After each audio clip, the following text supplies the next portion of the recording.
Hey everyone, not sure if you've heard about this debate that's coming up. It's going to be something that should prove to be pretty interesting. Some people out there putting forth that Jordan Peterson, ooh, he's an insider. He's really just a globalist that's got a secret agenda, and he's just out there pretending that he stands up for individual rights, freedom, and liberty. Meanwhile, that's the stuff he says, right? So even if he's secretly like a globalist or collectivist, if he's out there saying that he's someone that stands for individual rights, liberty, responsibility, the message that the people are getting, that's what the message is that people are getting. So what the hell? Like, I just don't understand all the anti-JP folks or his haters. Why are you so quick to judge the man? Because that's all I ever hear is usually the people that don't like him is they put forth this stuff trying to judge the man, but never, ever, ever do they reference any of the points or ideas that he puts forth when he's out there on all those stages or on all the platforms, or even when he was in university. I don't hear any one of these people reference his ideas or his opposition to collectivism, socialism, communism, fascism.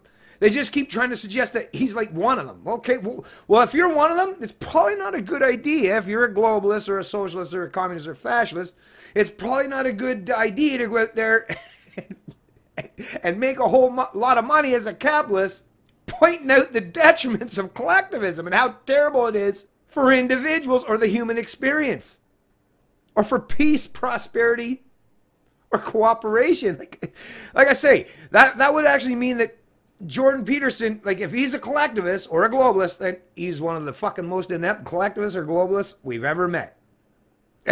Anyways, like I say, forget about those people that, I don't know, a lot of them are probably just, once again, like people have this thing where they just got to hate the man. What? Why? Because he's making a lot of money now? I don't know. Once again, as a Canadian, I fully understand that there are a lot of the people out here that get resentful, envious, bitter, and angry towards anyone that achieves any amount of success. Because that probably definitely plays a key role or a major factor in why a lot of people are hating on Jordan Peterson today.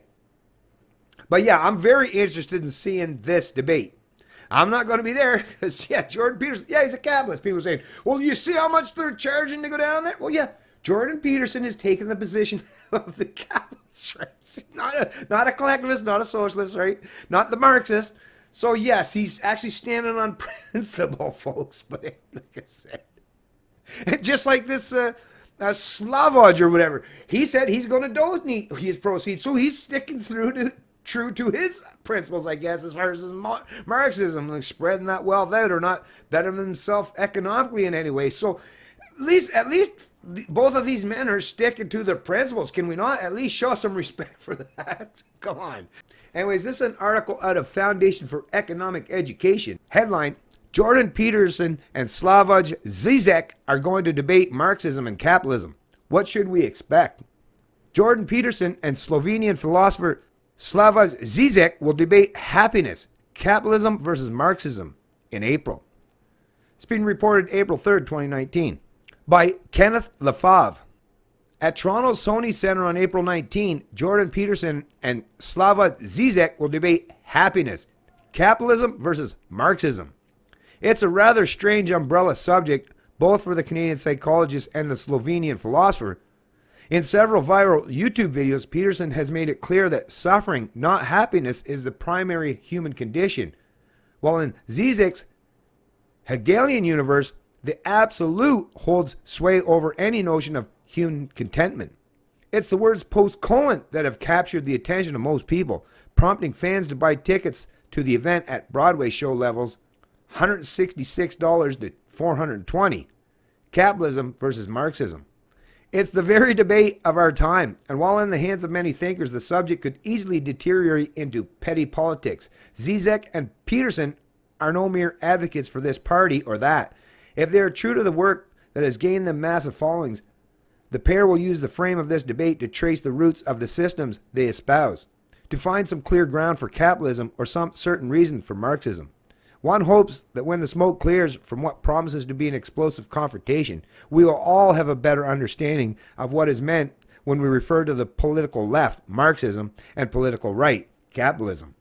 Marxism does not exhaust the field of leftist politics, but it does represent the left at its most intellectually developed. Similarly, the right can mean something other than capitalism, To certain Marxists, it is no more than a precursor to fascism, but to most people, it embodies the idea of the right. So anyways, I'll post a link to this article in the description of the video below, but I will just say, pointing this out, well, at least they're referencing it properly. So politics, right?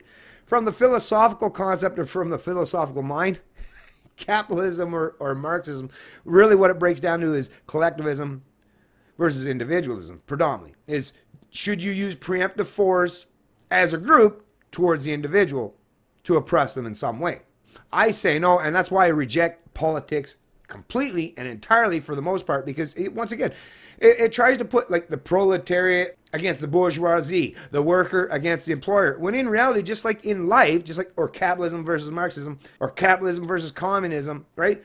But you know yourself, in real life, there is no either or a lot of times. True cooperation means that, you know, under a free market scenario, means that if you're an employer and an employee and you have no pretense of authority over each other as far as forcing you to cooperate or interact with each other or deal with each other economically, well then under any scenario that's absent of forced subjugation, coercion, or forced association, well that means that, like I say, whether you're the boss or the employee, the business owner or the consumer, the CEO or the janitor, all of those relationships, as long as they're entered into contractually and voluntarily, well, there is no zero-sum game there. It means both participants or all actors entered into that contract voluntarily because they felt that they were walking away benefiting themselves. Otherwise, they wouldn't have chose to enter into that contract. So politics tries to play the game, it's one or the other. Philosophy says, now that's bullshit. It should always come down to proper moral, ethics, the non-aggression principle, voluntary choice, and respecting the sovereignty of the individual. I'll definitely be interested to hear this debate, though, because I want to hear what these two gentlemen have to say to each other and where their true psychology lies. I want to know exactly where they're going to stand in regards to this, because at the end of the night, if these people are both intellectually honest, I think at the end of the night, they'll both find out that they have a lot of similarities, a lot of things in common. And really, at the end of the day, it'd be like what I was suggesting. If they're intellectually honest with each other and having a proper debate, they'll probably be able to come to some point during that evening, during that night, where they'll see, well, how can we figure out a way to set rules of engagement so that you don't have the power to use authoritarianism against me, and I don't have the power to use authoritarianism or the state against you. If we can figure out a way to allow each and every one of us to have our sovereignty, to have our individual rights, freedoms, and liberties, then everybody benefits. Socialists, Marxists, communists, fascists. Like I say, well, although a lot of those people, well, those things would cease to exist because they're all built and entrenched upon forced subjugation or using the collective to suppress the individual. But still, like I say, I want to hear what these folks have to say, because it means that it can help educate, enlighten, and inform people that maybe are on the fence as far as understanding what does Marxism even mean? What does capitalism even mean? I hope both of them do a great job of presenting their case, although I really don't necessarily think so. Jordan Peterson's great when he's dealing with topics and subjects that's in his wheelhouse, no doubt about that. Mad props to the man. But for economics, capitalism, I've yet to hear his stance in regards to that particular kind of issue. So I'll definitely want to hear what he's got to say. And I'll be responding to both of these gentlemen and what they got to say during that debate after it's all done and uploaded and I get the chance to do so. So stay tuned, and if you got the money, go enjoy that show in person. Sounds like it's going to be a very entertaining and informative night. It's Canadian Libertarian, and I love liberty.